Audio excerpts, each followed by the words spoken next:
Jacob was now nearing the end of his life. He knew that his time on earth was almost over. So he called all 12 of his sons together. One by one, they gathered around their father's bed, waiting to hear his final words. But these were not ordinary words. Jacob was about to speak blessings and prophecies over the future of his sons and their descendants. First, he spoke to Reuben, his firstborn.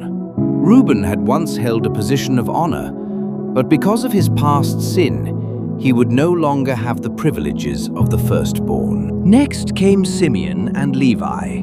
Jacob remembered their violent actions at Shechem. Because of this, he declared that their descendants would be scattered throughout Israel. Then Jacob turned to Judah, and suddenly the tone changed. Jacob spoke words of greatness and authority over him. He said that kings would come from Judah's family line, and that the ruler's staff would not depart from Judah. This was a remarkable prophecy. Many years later, King David would come from the tribe of Judah, and eventually, Jesus Christ himself would be born from Judah's line. One by one, Jacob continued blessing his sons. Zebulun would dwell near the sea. Issachar would become strong and fruitful. Dan would judge his people. Gad would face attacks, but would overcome them. Asher would enjoy abundance. Naphtali would be like a free deer. Then Jacob came to Joseph.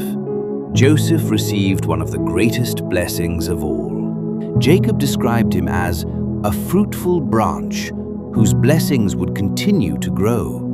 He remembered how God had protected Joseph through every trial, through betrayal, slavery, and prison, and had raised him to a position of honor.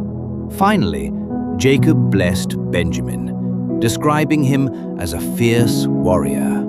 After blessing all 12 sons, Jacob finished speaking.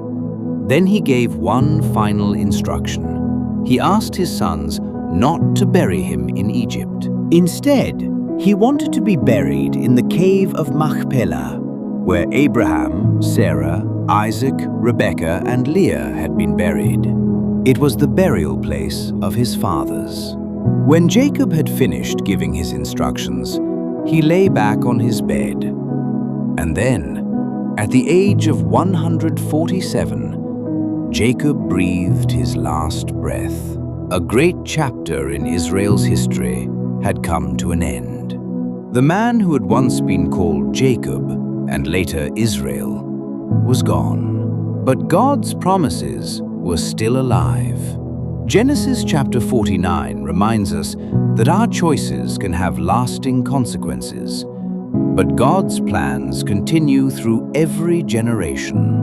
Jacob's final words pointed not only to the future of his sons, but also to the coming of the Messiah through the tribe of Judah. But the story is not over yet. How will Joseph and his brothers respond to their father's death? And what will happen to Jacob's body? We will find out in Genesis chapter 50. And don't miss chapter 50. Subscribe now. See you next time.